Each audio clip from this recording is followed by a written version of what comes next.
Hello and welcome everyone to bio class. Today in this video we will deal about circulatory system part 2nd, and especially in this video we will learn about double circulation. So in order to get continued video, please do subscribe the channel as well as press the bell icon for more updates. Okay, let's get started. So firstly we are going to talk about what is double circulation. So double circulation, actually it's a process, and in this process the blood passes the heart twice. मतलब ये एक ऐसा procedure होता है double circulation जिसमें कि blood heart से 2 बार pass on होता है एक साइकिल में। तो इस प्रोसेस को जब ब्लड 2 बार हार्ट में इंटर करता है और एग्जिट करता है उसको हम बोलते हैं डबल सर्कुलेशन। जैसा कि मैंने आपको डायग्राम में दिखा रहा हूँ मैं, अगर आपने मेरी प्रीवियस वीडियो देखी होगी तो उसमें आपको मालूम चला होगा कि जो राइट वेंट्रिकल है वो ब्लड पंप करता है और उस ब्लड को हार्ट से पल्मोनरी आर्टरी लंग्स को ले जाती है। तो एक सर्कुलेशन तो ये हो गया कि ब्लड हार्ट से मूव ऑन किया लंग्स की तरफ, फिर लंग्स से ब्लड प्योरीफाई होने के बाद पल्मोनरी वेन वापस से वो ब्लड को जो ऑक्सीजनेटेड ब्लड अब हो गया है वापस से वो हार्ट में लेके आती है। तो इस तरीके से हार्ट में 2 बार ब्लड्स आते हैं। अगर मैं और क्लियरली बताऊं आपको तो जैसा कि मैंने बताया था कि सुपीरियर वेना केवा और inferior vena cava, superior vena cava body के अपर पार्ट से ब्लड लेके आती है हार्ट के राइट एट्रियम में, और इन्फीरियर वेना केवा बॉडी के लोअर पार्ट से ब्लड लेके आती है हार्ट के राइट एट्रियम में। तो इस तरीके से फर्स्ट टाइम ब्लड आता है हार्ट के अंदर।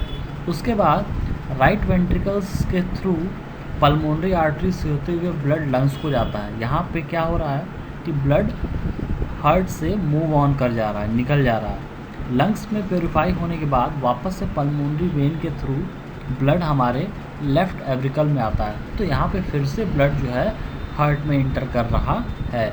इसी प्रोसेस को हम बोलते हैं डबल सर्कुलेशन, जिसमें कि ब्लड 2 बार हार्ट के थ्रू पास ऑन होता है। अब हमें एग्ज़ाम पॉइंट ऑफ व्यू से 2 सर्कुलेशंस के बारे में अक्सर पूछा जाता है, हमें इसके बारे में जानना भी है कि सिस्टमिक सर्कुलेशन और पल्मोनरी सर्कुलेशन क्या होता है। तो first of all we will know about what is systemic circulation.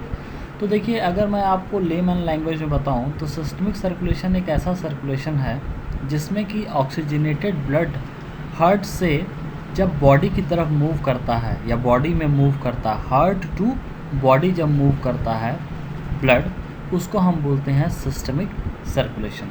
तो सिस्टमिक सर्कुलेशन में होता क्या है कि ऑक्सीजनेटेड ब्लड लेफ़्ट वेंट्रिकल से निकलती हैं और एरोटा के थ्रू फाइनली वो फाइन कैपिलरीज में ब्लड डिस्ट्रीब्यूट हो जाता है और बॉडी के डिफरेंट सेल्स में डिस्ट्रीब्यूट होता है। इस तरीके के सर्कुलेशन को, ऐसे सर्कुलेशन को हम सिस्टमिक सर्कुलेशन बोलते हैं। एक बार फिर से मैं रिपीट कर रहा हूँ, सिस्टमिक सर्कुलेशन एक ऐसा सर्कुलेशन है जिसमें कि ऑक्सीजनेटेड ब्लड हार्ट से बॉडी के डिफरेंट पार्ट्स में ट्रांसफ़र होता है, उसको हम बोलते हैं सिस्टमिक सर्कुलेशन।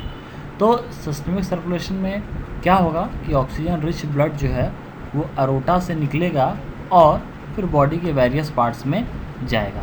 एक बार बॉडी के वेरियस पार्ट में ब्लड चला गया, मतलब ऑक्सीजन बॉडी के वेरियस पार्ट्स में पहुंच गई, अब सेल क्या करेगा, उस ऑक्सीजन को यूटिलाइज़ करेगा और अपने प्रोसेस में वो जब सेल यूज़ कर लेता ऑक्सीजन को, तो यूज़ करने के बाद जो कार्बन डाइऑक्साइड जनरेट होती है तो वो कार्बन डाइऑक्साइड फिर ब्लड में इंटर होती है।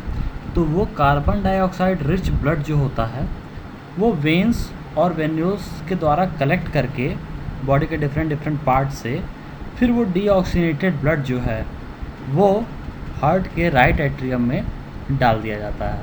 तो एक बार जब वापस से हार्ट का राइट एट्रियम जब डीऑक्सीनेटेड ब्लड को रिसीव कर लेगा तो फिर अब वो राइट एट्रियम से ब्लड जो डीऑक्सीनेटेड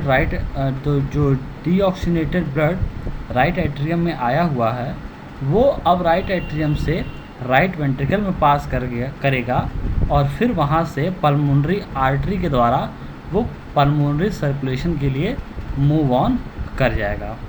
तो ये होता है systemic circulation. Next we will move on pulmonary circulation.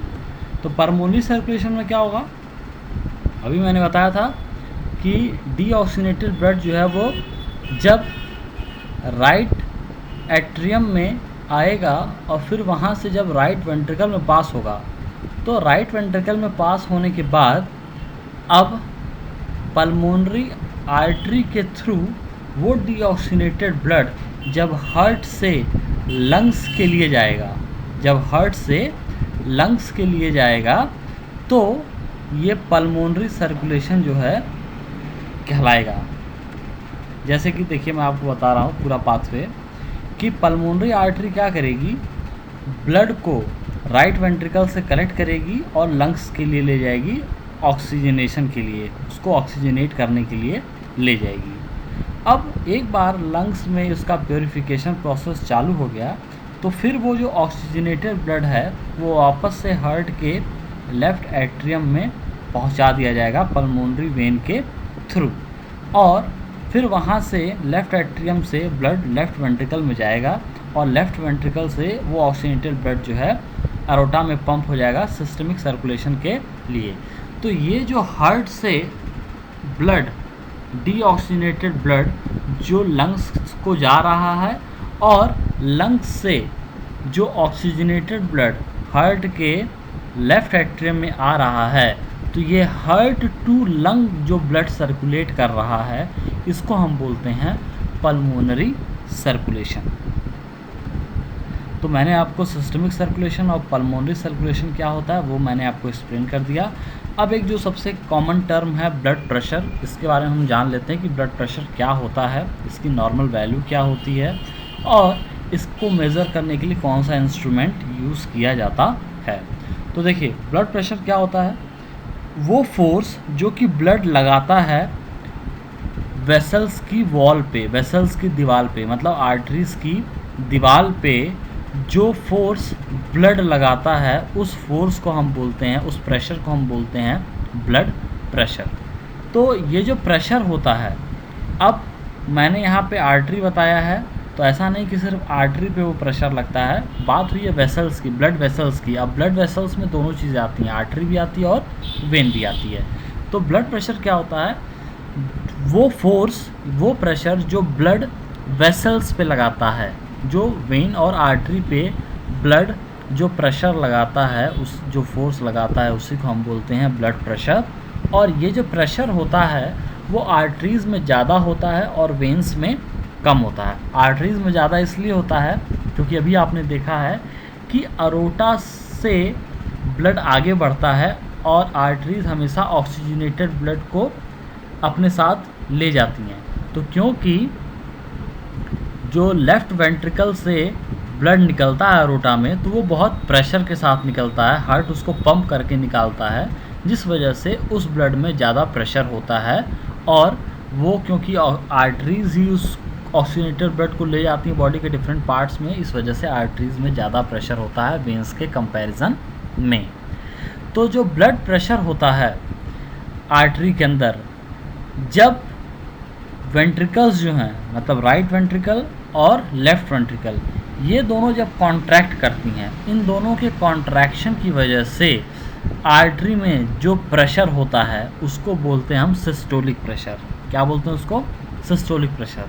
मतलब जब हार्ट के दोनों वेंट्रिकल्स, राइट वेंट्रिकल और लेफ़्ट वेंट्रिकल, जब कॉन्ट्रैक्ट करते हैं, सिकुड़ते हैं, तो जो प्रेशर ब्लड देता है आर्टरीज़ के ऊपर उनके कॉन्ट्रैक्ट होने की वजह से, उसको हम बोलते हैं सिस्टोलिक प्रेशर।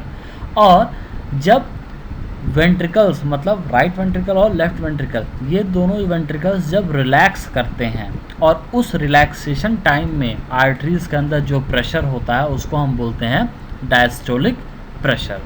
तो पूरा नॉर्मल रेंज जो ब्लड प्रेशर का होता है वो दो वैल्यूज़ होती हैं, एक सिस्टोलिक का होती है और एक डायस्टोलिक की होती है। तो जो नॉर्मल सिस्टोलिक प्रेशर होता है वो 120 mm ऑफ Hg होता है और जो डायस्टोलिक प्रेशर होता है वो होता है 80 mm ऑफ Hg। इस वजह से नॉर्मल रीडिंग जो ब्लड प्रेशर की बताई जाती है वो 120 और 80 बताई जाती है। 80 जो है डायस्टोलिक प्रेशर, मतलब जब वेंट्रिकल्स रिलैक्स कर रहे होते हैं, और 120 सिस्टोलिक प्रेशर, मतलब जब वेंट्रिकल्स कॉन्ट्रैक्ट कर रहे होते हैं। अब बात आती है कि जो ब्लड प्रेशर को मेज़र करने का इंस्ट्रूमेंट है उसको हम बोलते हैं स्फिग्मोमैनोमीटर। उसका क्या नाम है? स्फिग्मोमैनोमीटर। और ये जो ब्लड प्रेशर है जब ये हाई होता है, जब आर्टरीज़ के अंदर प्रेशर ब्लड का ज़्यादा होता है, उस वक्त हम बोलते हैं कि उस पर्टिकुलर इंसान को हाइपरटेंशन की बीमारी हो गई है। और ये हाइपरटेंशन होता क्यों है? क्योंकि जो आर्ट्रियोल्स होते हैं, मतलब आर्ट्रियोल्स उसको बोलते हैं, आर्टरीज़ का थोड़ा सा नैरो वाला वर्जन, उसको हम बोलते हैं आर्ट्रियोल्स। तो जब आर्ट्रियोल्स सिकुड़ जाती हैं, कॉन्ट्रैक्ट कर जाती हैं, उसकी वजह से ब्लड को फ्लो करने में रुकावट आती है, जिसकी वजह से प्रेशर जो है इंक्रीज़ हो जाता है। और अगर रेजिस्टेंस ब्लड का बढ़ने लगेगा, ब्लड आसानी से पास नहीं करेगा, तो ब्लड जो है ज़्यादा प्रेशर डालने लगेगा आर्टरीज़ पे, और इस तरीके से क्या हो सकता है, आर्टरीज़ के वॉल्स जो हैं वो रैप्चर कर सकती हैं और अंदर ही अंदर ब्लीडिंग स्टार्ट हो सकती है। So this was all about this video. Hope you like this video. If you like it, then please share the video. Thank you.